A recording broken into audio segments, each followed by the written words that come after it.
dilaksanakannya satu prosesi pada saat orang meninggal dunia 7 hari, 40 hari, kemudian 100, kemudian 1000, setahun, 2 tahun, 1000, maka itu bukan ajaran agama Islam. Jadi Nabi, para sahabat tidak melakukan hal tersebut. Tapi bagaimana kalau sedekah?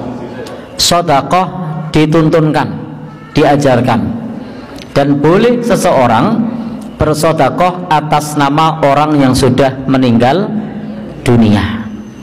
Ada banyak hadis yang menjelaskan kepada kita bagaimana ketika Rasul ditanya tentang orang yang sudah meninggal lalu orang bersedekah atas nama orang yang sudah meninggal, jawaban Nabi, na'am, iya, berpahala. Inna ummi iftulitat, ada orang berkata ibuku mati mendadak, walam tusi, dan belum sempat berwasiat, afatasaddaqtu anha, apakah jika aku bersedekah atas namanya falaha ajrun, apakah bagi ibu mendapatkan pahala? Jawabannya na'am, iya, jawabannya dapat pahala. Tetapi kalau yang dimaksud penanya tentang tahlilan adalah prosesi sebagaimana yang kita kenal, itu tidak dikenal di zaman sahabat Nabi. Tidak dikenal di zaman sahabat Nabi. 7 hari, berapa hari? 40, 100, setahun, 2 tahun, 1000, itu tidak dikenal di zaman sahabat Nabi Shallallahu Alaihi Wasallam. Lalu penanya tadi bertanya bagaimana hukum tahlilan menurut 4 madhab. Nah, ini pertanyaan dari penanya. Kalau yang dimaksud adalah tahlil la ilaha illallah, jelas hukumnya wajib.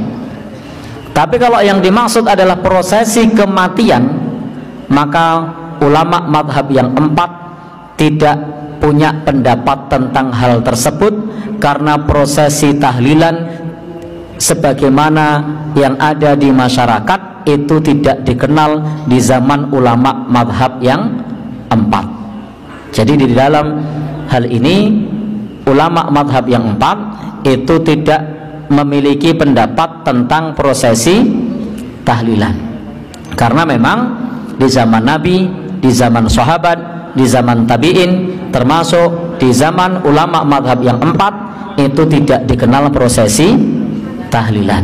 Maka pendapatnya apa? Jelas tidak ada, karena memang ini prosesi tahlilan zaman itu tidak ada dan bukan bagian dari tuntunan Nabi Shallallahu Alaihi Wasallam. Lalu sejak kapan prosesi tersebut ada? Itu tak lain dan bukan adalah proses perkawinan budaya ketika agama Islam masuk ke negeri kita. Jadi dulu para sunan itu ada 2 kubu. Kubu yang pertama menginginkan masuk Islam murni, jadi warga masyarakat masuk Islam murni, termasuk dalam hal ini adalah Sunan Ampel, Sunan Giri, Sunan Derajat. Itu yang menginginkan orang masuk Islam murni dengan apa adanya. Tetapi ada kubu yang kedua yang dipelopori oleh Sunan Kalijaga, dimasukkan secara perlahan. Saat itu Sunan Ampel sudah berkomentar, bukankah kemudian hari ini akan menjadi perkara bid'ah? Nah, maka karena ada 2 kubu ini, kemudian mereka pun alot itu apa ya? Ada diskusi yang panjang. Tetapi kemudian mengikuti kubu yang kedua, yakni bertahap. Jadi menggunakan cara yang bertahap dengan harapan di kemudian hari ada orang yang menjelaskan bagaimana tuntunan Islam yang sesungguhnya tentang prosesi kematian. Karena tugas kita kepada orang yang meninggal dunia itu simpel dan mudah. 1. Memandikan. 2. Mengafani. 3. Menyolatkan. 4. Menguburkan. Setelah itu tinggal mendoakan. Jadi kewajibannya simpel. Kewajibannya mudah. Dan Bapak dan saudara yang berbahagia yang dirahmati oleh Allah Subhanahu wa taala, maka atas pertanyaan penanya bagaimana hukum tahlilan menurut 4 mazhab tidak punya pendapat tentang tahlilan karena memang tidak ada di masa ulama 4 mazhab. Jadi tidak ada di zaman Nabi, tidak ada di zaman sahabat, tidak ada di zaman tabi'in, tidak ada di zaman ulama 4 mazhab. Maka bisa disimpulkan bahwa itu termasuk sesuatu yang bukan bagian dari ajaran Nabi, bukan ajaran sahabat, bukan ajaran ulama mazhab yang 4. Sehingga Bapak dan Ibu, terkait pertanyaan ini, idealnya kita sebagai umat Islam itu kembali kepada ajaran yang murni, karena memang Nabi bersabda, man amila amalan laisa alaihi amruna fahuwa raddun. Barang siapa beramal dengan suatu amalan yang tidak ada tuntunan dari kami, tidak ada tuntunan dari Rasulullah Shallallahu Alaihi Wasallam, maka amal tersebut tertolak. Wallahu a'lam bishawab. Assalamualaikum warahmatullahi wabarakatuh. Alhamdulillahilladzi arsala rasulahu bil huda wa dinil haqq lidhirahu 'ala ad-din kullih wa kafa billahi shahida. Asyhadu an la ilaha illallah wahdahu la syarika lahu wa asyhadu anna Muhammadan abduhu wa rasuluh. Allahumma shalli 'ala sayyidina Muhammad wa 'ala ali sayyidina Muhammad. Pemirsa yang dirahmati Allah Subhanahu wa taala, telah kita simak tadi yaitu video dari seorang kader Muhammadiyah yang bernama Pak Mujiman. Ya, Pak Mujiman ini adalah kader Muhammadiyah yang sangat aktif di media sosialnya. Di antaranya yaitu channel YouTube. Ya, ceramah-ceramahnya ini banyak dikutip oleh kelompok-kelompok yang sangat anti atau sangat membenci tahlilan. Ini tanggapan kami selaku warga Nahdlatul Ulama agar terbuka wawasannya kepada Pak Mujiman sehingga beliau bisa lebih memahami secara mendalam apa itu tentang tahlilan. Jadi bukan sekedar mengomentari. Jadi harapan kita semuanya agar nanti sesekali Pak Mujiman ini bisa hadir di acara tahlilan sehingga mengetahui dengan jelas dengan mata kepala sendiri apa yang dilakukan oleh orang NU saat mengadakan tahlilan. Ini akan kita komentari setiap poinnya. Yang pertama, bahwasanya tahlilan ini bukan ajaran Islam karena Nabi tidak melakukannya atau tidak ada tuntunan dari Nabi. Kalau dikatakan bahwasanya tahlilan ini tidak pernah dipraktikkan oleh Nabi sebagaimana apa yang dilakukan oleh umat Islam saat ini atau orang NU, jelas memang Nabi tidak pernah mempraktikkan sebagaimana yang dilakukan oleh orang NU. Namun meskipun itu tidak pernah dipraktikkan oleh Nabi dan para sahabat, bukan berarti bahwasanya sesuatu yang baru dalam acara tahlilan ini bertentangan dengan syariat Islam. Bukan berarti itu menabrak syariat. Ya, nah jelaslah bahwasanya tahlilan ini adalah amalan yang isinya di dalamnya itu mengandung berbagai macam ajaran Islam. Ya, jadi kombinasi berbagai macam hal-hal atau amalan-amalan yang dilakukan oleh umat Islam kemudian menyatu, dipadukan, itulah yang disebut dengan acara tahlilan.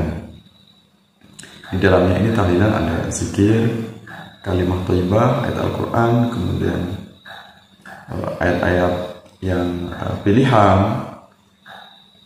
kemudian ada doa bersama, kemudian juga di dalamnya ada orang yang melaksanakan yaitu sedekah untuk mayit, tujuannya agar pahalanya sampai kepada mayit, termasuk bacaan Al-Quran yang dibacakan diantaranya yaitu kalimat thayyibah, yaitu bacaan tahlil, dan ditambah biasanya adalah dengan membaca surat Yasin atau bacaan-bacaan surat pendek, itu juga bagian dari Al-Quran. Nah, itu semuanya dalam rangka atau sedekah kepada mayit. Jelas bahwasanya apa yang dipraktikkan oleh umat Islam atau orang NU dalam acara tahlilan ini tidak bertentangan dengan syariat Islam, meskipun ini tidak secara langsung prakteknya dilakukan oleh Nabi. Namun bukan berarti pemahaman kita menjadi kardil bahwasanya segala hal kalau tidak dilakukan oleh Nabi kemudian dianggap sesat, dicap sesat atau bid'ah, masuk neraka. Ini jelas pemahaman yang sangat picik, yang sangat sempit sekali. Kemudian kalau ingin Pak Mujiman ingin mengetahui tentang bagaimana dalil tahlilan, ini kita bisa menyimak dapat dari Imam Suyuti. Nah, ternyata Imam Suyuti ini memberikan pendapat tentang bagaimana hukum tahlilan. Nah, ini yang disampaikan oleh beliau, ya, Al-Hawi lil Fatawa As-Suyuti. Nah, Imam Tawus berkata, seorang yang mati akan beroleh ujian dari Allah dalam kuburnya selama 7 hari. Untuk itu sebaiknya mereka yang masih hidup mengadakan jamuan makan sedekah untuknya selama hari-hari tersebut. Sahabat Ubaid ibnu Umair berkata, seorang mukmin dan seorang munafik sama-sama akan mengalami ujian dalam kubur. Bagi seorang mukmin akan beroleh ujian selama 7 hari, sedang seorang munafik selama 40 hari di waktu pagi. Nah, ini pendapat dalam kitab yaitu Al-Hawi lil Fatawa As-Suyuti. Nah, ini jelaslah bahwasanya dengan mengkhususkan entah itu 7 hari, apakah itu 3 hari, kemudian sampai 40 hari, kemudian 1 tahun, 1000 harinya, dan seterusnya, ini diperbolehkan. Karena di dalamnya ajar tahlilan ini tidak ada satupun yang melanggar atau menabrak syariat. Nah, inilah cerdasnya ulama kita, yaitu mereka dalam berdakwah mengolah sebuah misi dakwah yang tidak merusak, namun bagaimana nilai-nilai Islam itu dimasukkan menjadi sebuah amalan yang dilakukan sehari-hari. Dan amalan ini jelas karena itu mengandung kalimat thayyibah, mengandung zikir, kemudian juga ayat Al-Quran, jelas tentu akan mendapatkan pahala bagi siapa yang mengamalkannya. Ya. Kemudian memang benar bahwasanya di antara imam mazhab ini memang mereka secara prakteknya tidak kemudian mengadakan acara tahlilan sebagaimana orang NU. Ya, namun perlu kita ketahui bahwasanya ya, imam mazhab ini tidak memberikan pendapat secara langsung hukumnya bid'ah, sehingga bahwasanya imam mazhab ini tidak mengenal tahlilan. Benar bahwasanya imam mazhab ini tidak mengenal seluk-beluk tentang tahlilan, namun juga perlu kita ketahui bahwasanya ternyata imam mazhab tidak secara langsung, tidak secara lantang kemudian mengatakan bahwasanya amalan-amalan yang baru yang itu tidak dilakukan oleh Nabi kemudian otomatis sesat. Ya, itu artinya bahwasanya imam mazhab ini memberikan sebuah kesempatan bagi kita semuanya melakukan hal-hal yang baru, yang itu ada konten dakwah, ada nilai-nilai syariat Islam. Selagi memang itu tidak melanggar syariat Islam, maka itu hukumnya adalah boleh.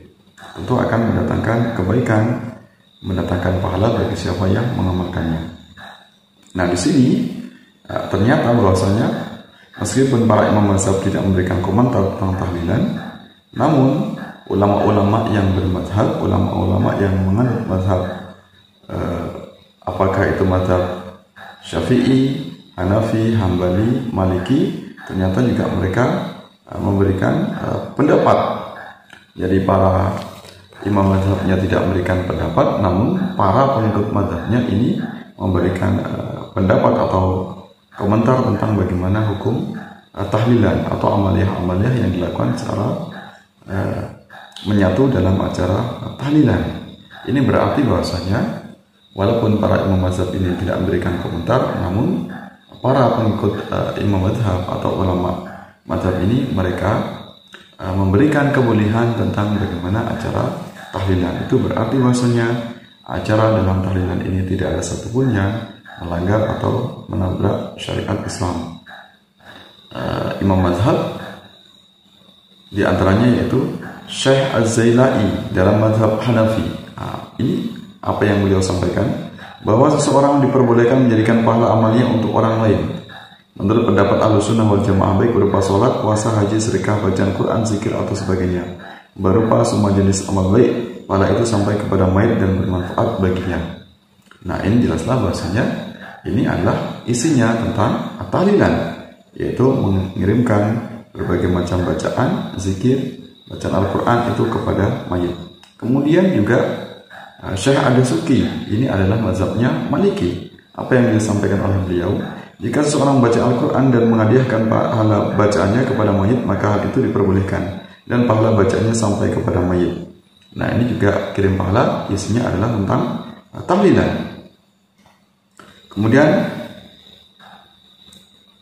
Ibnu Qudamah dalam mazhab Hambali, ini beliau menuturkan, dan adapun ibadah yang dia kerjakan serta dia dihadiahkan pahalanya kepada mayit muslim akan memberi manfaat untuknya, insya Allah. Adapun doa, istighfar, sedekah, dan pelaksanaan kewajiban, maka saya tidak melihatnya adanya perbedaan pendapat akan kebolehannya.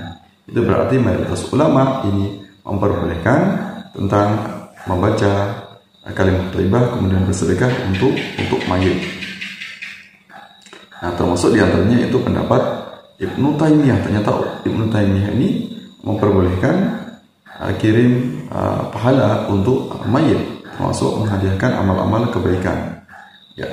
Dan adapun bacaan sedekah dan sebagainya berupa amal-amal kebaikan, maka tidak ada perselisihan di antara para ulama Ahlussunnah wal Jamaah akan sampainya pahala ibadah harta, seperti sedekah dan pembebasan memerdekakan budak. Sebagaimana sampai kepada mayit juga pahala doa, istighfar, sholat jenazah, dan doa di samping kuburannya. Para ulama berbeda pendapat soal sampainya pahala amal jasmani, seperti puasa, sholat, dan bacaan. Menurut pendapat yang benar, semua itu sampai kepada mayit. Ini pendapat dari Ibnu Taimiyah.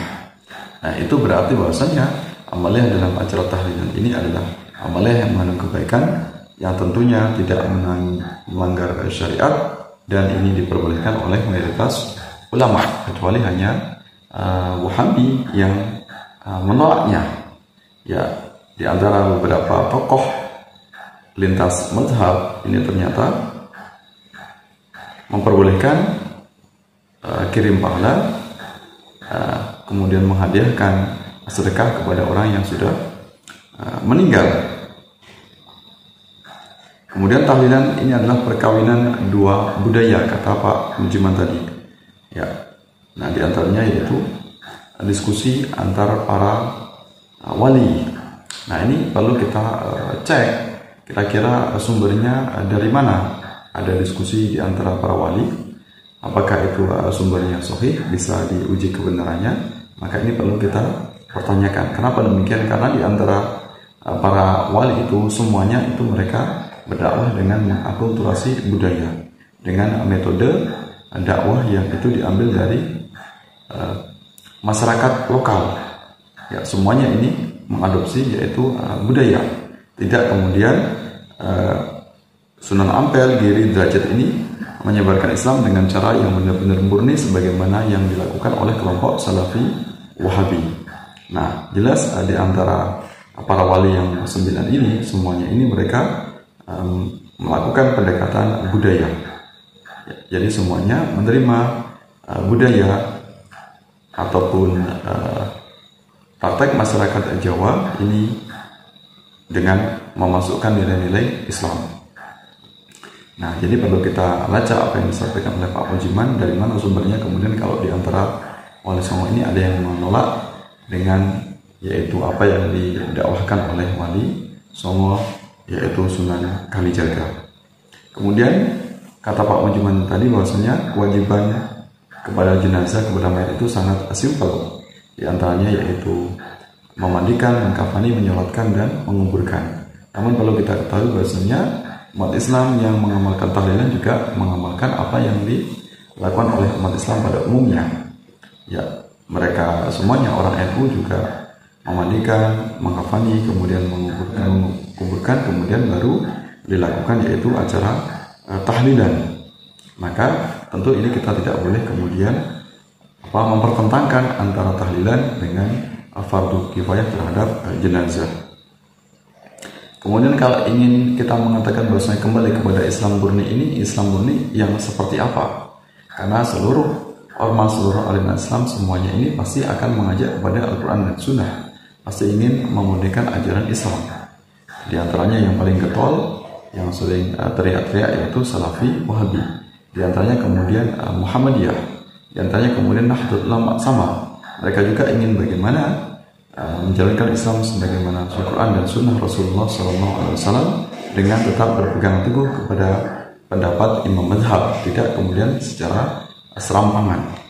Kalau kemudian Pak Mujiman mengatakan ingin kembali kepada Al-Quran yang murni, maka kita juga harus realistis bahwasanya Muhammadiyah ini juga tidak bisa dikatakan benar-benar Islamnya adalah murni. Kenapa demikian? Karena juga Muhammadiyah ini melakukan berbagai macam pendekatan dalam rangka untuk dakwah, pendekatan melalui agama. Apa di antaranya Muhammadiyah ini menerima, yaitu Maulid Nabi. Jadi Muhammadiyah ini bukanlah ormas yang ekstrim, ormas yang radikal sebagaimana Salafi, Wahabi. Karena jelas ada perbedaan antara Salafi, Wahabi dengan Muhammadiyah. Kemudian juga Muhammadiyah ini mengadopsi yaitu metode hisab dalam menentukan awal bulan. Nah, padahal kita tahu bahwasanya Rasulullah SAW ini dalam menentukan awal bulan ini biasanya melakukannya yaitu menggunakan ru'yatul hilal. Baru kemudian jika ru'yatul hilal ini sudah diselesaikan, baru kemudian lanjut menggunakan metode hisab. Jadi yang diutamakan adalah ru'yatul hilal, bukan langsung ujuk-ujuk menggunakan metode hisab. Jadi kalau kemudian Muhammadiyah langsung ujuk-ujuk menggunakan metode hisab, yaitu melalui perhitungan astronomi atau ilmu perbintangan, jelas ini tidak sesuai dengan apa yang diamalkan oleh Rasulullah SAW. Dan kita juga perlu kita ketahui bahwasanya para ulama-ulama Muhammadiyah, para pendahulunya dulu, termasuk di antaranya Mbah Ahmad Dahlan ini sangat toleran terhadap budaya. Jadi beliau ini sangat akomodatif bagaimana ajaran Islam ini diterapkan dengan nilai-nilai budaya. Di antaranya Mbah Ahmad Dahlan ini dalam berdakwah menggunakan yaitu biola. Berarti beliau ini menerima musik, jadi memperbolehkan musik dalam rangka dakwah. Ya, padahal kita tahu Rasulullah ini sangat ketat, sangat menolak segala hal tentang musik. Ini sebagaimana yang paling dilantangkan oleh kelompok Salafi, Wahabi yang sangat mengharamkan berbagai macam jenis musik apapun bentuknya. Ya, tidak pernah mengenal yang namanya musik Islami ini di kalangan kelompok Wahabi. Ya, jadi tidak ada yang benar-benar orang Muhammadiyah yang benar-benar menjalankan Islam kalau kemudian murni sebagaimana apa yang dilakukan oleh Rasulullah, karena ini zaman sudah berbeda. Ya, tentu ada banyak problem keumatan, hal-hal persoalan baru yang ini tidak pernah dijumpai di masa Rasulullah dan para sahabat, sehingga kemudian wajar Muhammadiyah ini juga sangat akomodatif terhadap budaya. Di antaranya yaitu menerima berbagai macam yaitu praktek keagamaan yang itu tidak pernah dilakukan oleh Rasulullah SAW, ya, seperti Maulid, kemudian Isra Mi'raj, kemudian nuzul Quran dan sebagainya. Ya, maka kalau kemudian kata Pak Mujiman tadi segala hal yang baru itu kemudian dikatakan menyimpang atau sesat atau mengandung amalan bid'ah kemudian masuk neraka, jelaslah bahwasanya ada banyak amalan baru yang dilakukan oleh Muhammadiyah yang itu tidak pernah dilakukan oleh Rasulullah SAW. Perlunya untuk saling menghormati, saling toleransi, tidak perlu ngotot. Bagi kelompok Salafi, Wahabi yang memang anti dengan tahlilan, silahkan saja. Kami warga NU juga tidak pernah memaksa Salafi, Wahabi untuk ikut tahlilan. Juga kami yang biasanya mengadakan tahlilan juga tidak pernah memaksa kepada keluarga mayit untuk mengadakan tahlilan, karena ini bersifat yaitu undangan. Ketika kita diundang maka kita datang, ketika tidak diundang atau tuan rumah tidak mengadakan acara tahlilan, maka kita juga tidak pernah memaksanya. Jadi Muhammadiyah yang memang benar-benar murni Muhammadiyah, yang asli Muhammadiyah, mereka sangat akomodatif terhadap budaya, tidak ekstrim, tidak radikal, tidak sebagaimana apa yang dipraktekkan oleh Pak Mujiman tadi. Jadi apa yang dipahami oleh Pak Mujiman ini tentunya sangat bertentangan dengan prinsip dari Muhammadiyah. Nah, kita selaku warga NU tentu ada figur seperti Ustadz Ali Hidayah, yang beliau ini benar-benar orang Muhammadiyah yang keilmuannya sangat luas sekali, ya, yang itu bisa kita jadikan referensi. Ya, bisa jadi Pak Mujiman ini pemahamannya masih sangat sempit, atau beliau ini terkontaminasi dengan yaitu kelompok Salafi Wahabi. Nah, ini yang perlu kita pertanyakan, karena yang sebenarnya Muhammadiyah tentu akan bisa menerima perbedaan dan tentu tidak akan gampang berteriak bid'ah, sesat, kafir dan sebagainya mana yang dilakukan oleh kelompok Salafi Wahabi. Muhammadiyah tentu sangat menghormati amaliyah apa yang selama ini dipraktekkan oleh mereka Nahdlatul Ulama. Terima kasih atas perhatiannya. Mohon maaf atas segala kekurangan, segala kesalahan sebelum bertemu dalam kesempatan yang lain. Mudah-mudahan kita semuanya selamat, baik itu Nahdlatul Ulama, baik itu Muhammadiyah, selamat dari fitnah Salafi Wahabi. Wassalamualaikum warahmatullahi wabarakatuh.